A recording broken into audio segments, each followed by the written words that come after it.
दीवार पर टंगी सास। पंजाबी में कहावत है, सास चंगी होवे या ते दीवार ते टंगी होवे। संगीता की शादी भी एक ऐसे ही घर में होती है जहां उसकी सास दीवार पर टंगी होती है। ससुर और पति शादी के पहले दिन उसे सास के फोटो के सामने ले जाते हैं, जहां ससुर जी कहते हैं, बेटा बेटा संगीता, ये तुम्हारी सास थी, बहुत नेक और भली, लेकिन थोड़ी गुस्सैल थी। गुस्सा आने पर सब तहस नहस कर देती थी, पर अब ये इस दुनिया में नहीं है।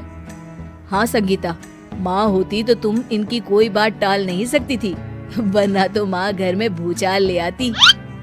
संगीता मन में खुश होती है कि अच्छा है कि ऐसी औरत अब इस घर में नहीं है, लेकिन दिखावे के लिए वो जैसे ही सास की फोटो के सामने हाथ जोड़कर खड़ी होती है, ये क्या? सास उसे देखकर मुस्कुराने लगी। संगीता आंखों को मलकर एक बार फिर से देखती है, लेकिन फिर सास के चेहरे का भाव, भंगिमा यानी एक्सप्रेशन बिल्कुल बदले होते हैं। वो अपने पति और ससुर को कहती है, माँ की तस्वीर तो स्माइल कर रही है। ना ना बेटी, ये कैसे संभव है? जरूर तुम्हें कोई गलती हुई होगी, ऐसा कैसे हो सकता है? लगता है तुम शादी की सारी फॉर्मेलिटी करते करते थक गई हो, तुम्हें आराम की जरूरत है संगीता। खैर, सारे संगीता की बात को इग्नोर कर कमरे में चले जाते हैं। वैसे सास की फोटो पर एक्सप्रेशन एक के बाद एक बदलते ही रहते हैं। सुबह होती है, पति और ससुर को काम पर भेजकर संगीता कमरे की सफाई करने में लग जाती है कि तभी उसे आवाज आती है, टेबल ठीक से साफ करो। ऐसे भी कोई टेबल साफ करता है? इससे अच्छा तो ये गंदा ही था। किसी औरत की आवाज सुन संगीता दंग रह जाती है और सोचने लगती है कि आवाज कहाँ से आई। आवाज को नजरअंदाज कर वो फिर से अपना काम करना शुरू करती है, लेकिन इस बार तो आवाज बिल्कुल उसके कान के पास से आती है। मेरा घर है ये, जब तक मैं थी चमका कर रखती थी, हर एक चीज शीशे की तरह थी।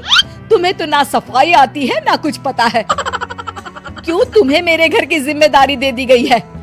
पता नहीं तुम में मेरे बेटे को क्या दिखाई दिया। मैं होती तो एक से बढ़कर एक लड़कियों की लाइन लगा देती।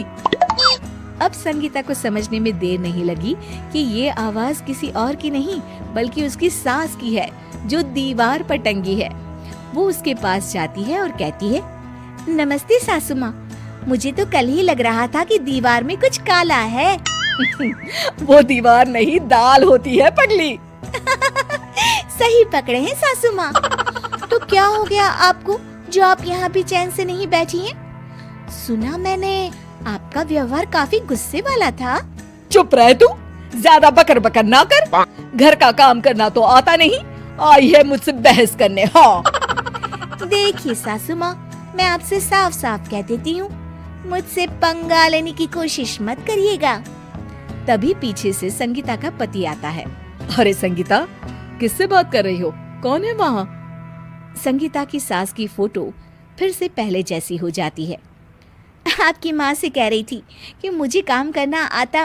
अरे संगीता, माना सास के ताने हर बहू को अच्छे लगते हैं, लेकिन यहाँ तो माँ है ही नहीं, तुम तो फोटो से ही।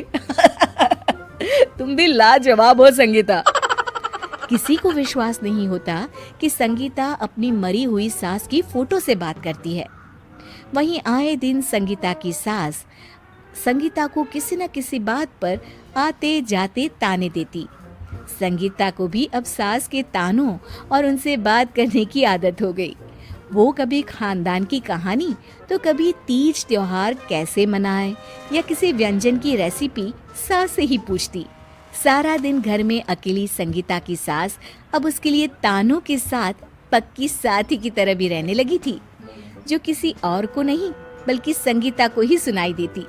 तो देखा आपने, सास बहू का रिश्ता हर रिश्ते से ऊपर होता है, फिर चाहे वो खट्टा हो या मीठा।